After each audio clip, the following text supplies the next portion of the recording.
प्रिय छात्र छात्राओं, कैसे हैं। मैं डॉक्टर धर्मेंद्र कुमाराम, सहायक प्राचार्य इतिहास, लक्ष्मी नारायण रामेश्वर संस्कृत महाविद्यालय, जयदेव पट्टी, दरभंगा। मैं पुनः ऑनलाइन टीचिंग हेतु उपस्थित हुआ हूँ। आज मैं शास्त्री द्वितीय खंड के छात्र छात्राओं के लिए आधुनिक भारतीय इतिहास के अंतर्गत ब्रिटिश शासनकाल में, अंग्रेजी शासनकाल में कृषि के वाणिज्यीकरण अर्थात ब्रिटिश प्रशासन ने अपने हित में भारतीय कृषि को प्रोत्साहन देने के लिए जो नीति अपनाई वह कृषि के वाणिज्यीकरण कहलाई। तो कृषि के वाणिज्यीकरण के संदर्भ में चर्चा करेंगे। जैसा कि हम लोग जानते हैं, भारत में ब्रिटिश साम्राज्य की स्थापना 1757 के पलासी युद्ध के द्वारा हुआ और अंग्रेजी सरकार ने एक एक कर भारतीय रियासतों को जीतते हुए संपूर्ण भारत पर अपना साम्राज्य स्थापित किया और अपने हित में भारतीय अर्थव्यवस्था, राजनीति, सामाजिक सांस्कृतिक व्यवस्था का दोहन किया। हम लोग चर्चा करेंगे कृषि के वाणिज्यीकरण के संदर्भ में।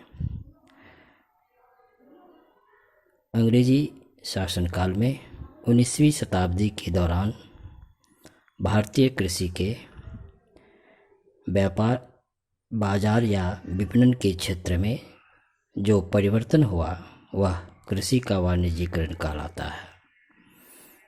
अर्थात भारतीय कृषि उत्पाद को बाजार में बेचने की जो प्रक्रिया प्रारंभ हुई वह कृषि का वाणिज्यीकरण कहलाता है। इस प्रक्रिया के तहत अब किसान अपने कृषि उत्पाद को बाजार में बेचने के लिए विवश था। हालांकि ऐसा नहीं था कि इसके पहले किसान अपने उत्पादन के अतिरिक्त उत्पाद को बाजार में नहीं बेचते थे, लेकिन 19वीं शताब्दी के दौरान इस क्षेत्र में विशेष परिवर्तन हुए, जो मुख्य रूप से ब्रिटिश सरकार अपने हितों को पूरा करता था और इसके पीछे अंग्रेजी सरकार के जो उद्देश्य थे वह यह था कि समय से नकद रूप में अंग्रेजी सरकार को भू राजस्व की या मालगुजारी की प्राप्ति हो। साथ ही इंग्लैंड में उदित नवीन कृषि आधारित उद्योग जैसे सूती वस्त्र के लिए कच्चे माल अर्थात कपास उपलब्ध कराना, ब्रिटिश औद्योगिक श्रमिकों के लिए खाद्यान्न उपलब्ध कराना इत्यादि था।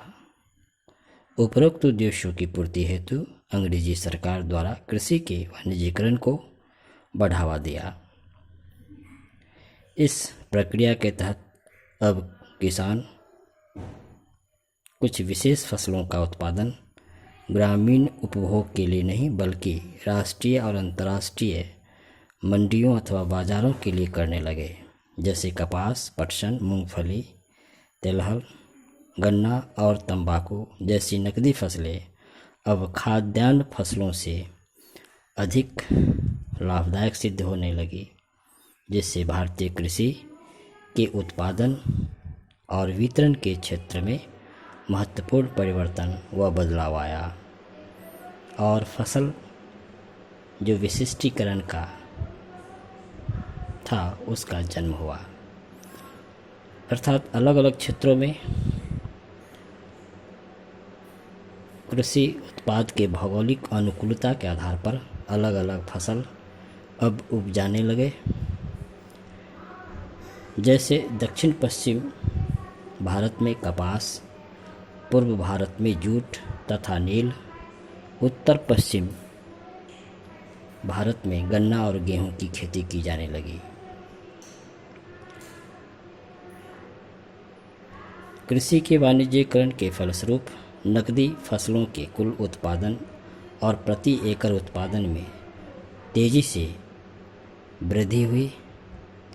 रेल मार्गों के माध्यम से गांवों को जोड़ा गया। इस प्रकार 19वीं शताब्दी में भारत ब्रिटेन के लिए एक आदर्श कृषि उपनिवेश के रूप में विकसित हो गया। तो बच्चों, आज हम लोग अंग्रेजी शासनकाल के दौरान ब्रिटिश सरकार के द्वारा अपने हित में अपनाई जाने वाली कृषि के क्षेत्र में जो नीति अपनाई गई वह कृषि के वाणिज्यीकरण कहलाई। उस कृषि के वाणिज्यीकरण के संदर्भ में चर्चा किए। धन्यवाद।